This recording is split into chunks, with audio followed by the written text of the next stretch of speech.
Thank you, Madam Chair.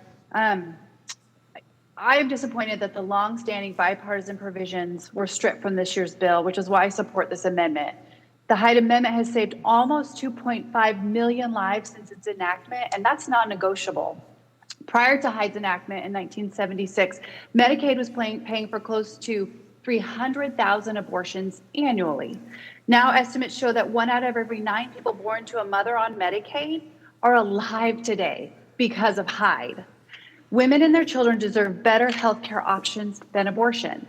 It's very clear that Margaret Sanger, who is the founder of Planned Parenthood, is tied to eugenics and abortion. And that's what I find interesting in light of Chairwoman DeLauro's arguments about, and Representative Lee's arguments about race. Margaret Sanger said, "We do not want word to get out that we want to exterminate the Negro population." And she goes on. And I'm going to read to you from an abstract on the ncbi.nih.gov. It's an article on here.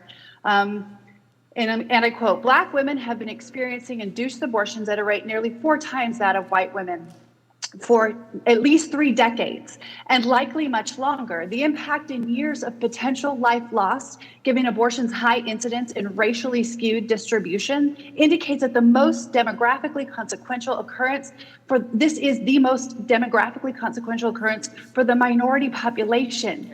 The science community has refused to engage on the subject, and the popular media has essentially ignored it.